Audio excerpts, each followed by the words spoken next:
જય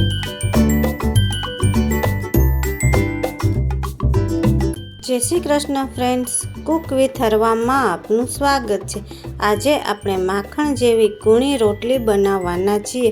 ઘણા લોકો કહે છે કે અમારી રોટલી ચવડ થઈ જાય છે, પણ આપણે આજે લોટ બાંધવાની સિક્રેટ રીત સાથે કૂણી માખણ જેવી રોટલી બનાવવાના છે। અને જો મારી ચેનલ પર નવા હો તો મારી ચેનલને લાઈક, શેર અને સબસ્ક્રાઈબ જરૂરથી કરજો।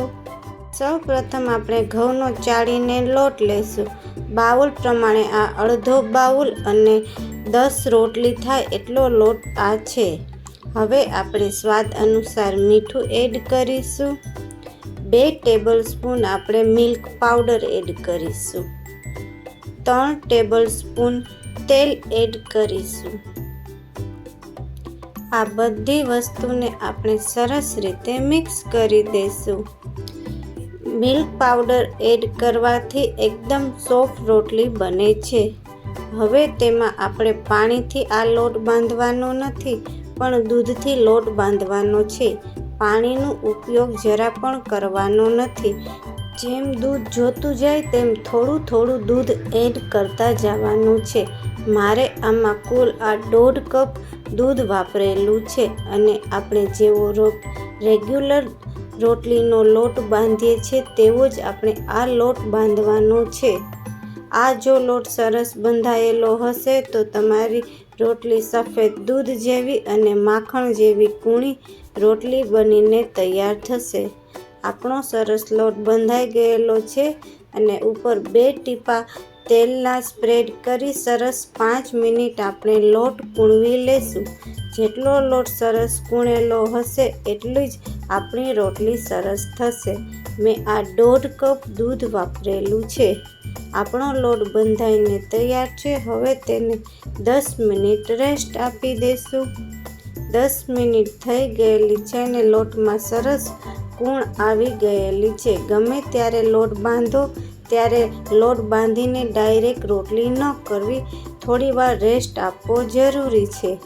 હવે આપણે રોટલીના લુવા બનાવી લેશું। આ રોટલી આપણે મીડિયમ સાઇઝની બનાવવાના છીએ, એટલે મીડિયમ સાઇઝના લુવા બધા વાળી લેશું। હવે આપણે પાટલો લેશું અને થોડો ગોળનું લોટમાં બોળીશું। પાટલા પર ગોળનું રાખી ધીરે ધીરે આપણે રાઉન્ડ શેપમાં રોટલી વણતા જશું। અને જો તમને સહેજ લોટ ઓછો લાગે તો થોડો લોટ પાછો સ્પ્રેડ કરવાનો છે। બહુ લોટ નથી રાખવાનો, જો લોટ ઝાઝો હશે તો કડક રોટલી થઈ જશે।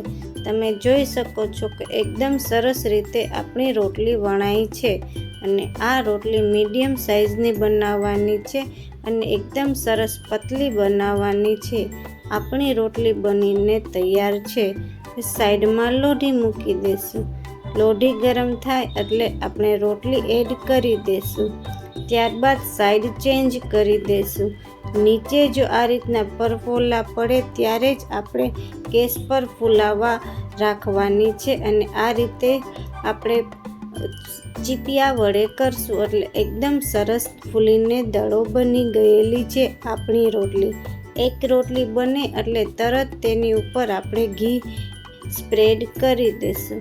આ જ રીતે આપણે બીજી રોટલી પણ બનાવી લઈશું।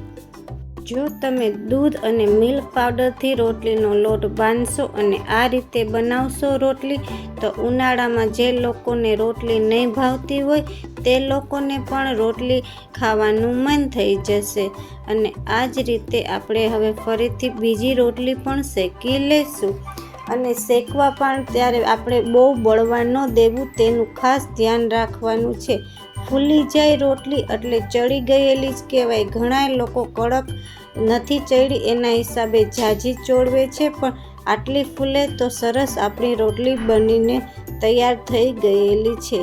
આપણી બધી રોટલી બનીને તૈયાર થઈ ગયેલી છે। હવે આપણે આ એક રોટલી લઈને જોઈએ કે કેવી બનેલી છે। આ રોટલી તમે આજની રોટલી કાલે ખાશો તો પણ આટલી જ કૂણી માખણ જેવી રહેશે અને રસ સાથે સર્વ કરશો તો રોટલી તમારી જરૂરથી ઓછી જ પડશે.